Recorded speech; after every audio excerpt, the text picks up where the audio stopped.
J'avais cru comprendre que tu avais un petit problème au bras.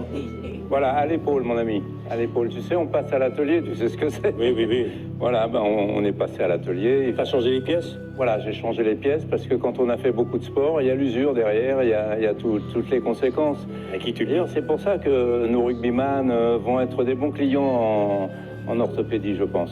Gérard Lanvin blessé dans Vivement Dimanche, qu'est-il arrivé à l'acteur? Il y a toutes les conséquences. Gérard Lanvin explique pourquoi il avait une attelle au bras dans Vivement Dimanche. Invité de Vivement Dimanche ce 13 octobre, Gérard Lanvin est apparu sur France 3 le bras gauche en écharpe et muni d'une attelle.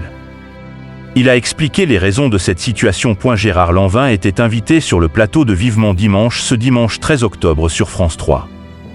Aux côtés de Danny Briand, l'acteur invité de Michel Drucker est venu faire la promotion du dernier film dans lequel il joue et qui sort en salle le 23 octobre prochain, 4-0.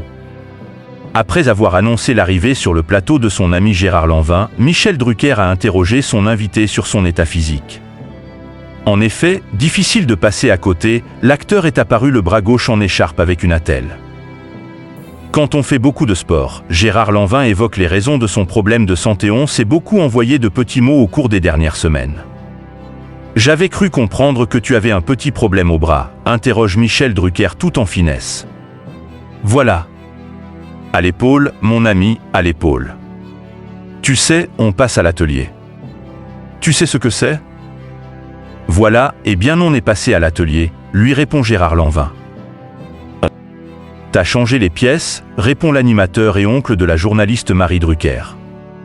Voilà, j'ai changé les pièces, parce que quand on a fait beaucoup de sport, il y a l'usure derrière, et il y a toutes les conséquences, a continué Gérard Lanvin avant que son interlocuteur, qui se vante régulièrement d'avoir adopté une hygiène de vie irréprochable, ne réagisse. À qui tu le dis? D'ailleurs, c'est pour ça que nos rugbymen vont être de bons clients en orthopédie, je pense, a conclu Gérard Lanvin avant de passer à la promotion de son film. Gérard Lanvin, un grand-père clown en 2020, Gérard Lanvin, relativement discret sur sa vie privée, faisait la promotion du film Papy-Sitter, dans lequel il joue le rôle d'un grand-père aux côtés d'Olivier Marchal. À cette occasion, l'acteur confiait avoir une petite fille âgée d'une dizaine d'années qu'il gardait pendant ses vacances. Elle me dit souvent que je suis un clown. Je la fais rire, en fait. Le truc, pour qu'ils s'intéressent un peu à vous et lâchent la télé ou leur smartphone, c'est de les faire un peu marrer. Je joue avec elle, elle m'appelle Papy, racontait Gérard Lanvin.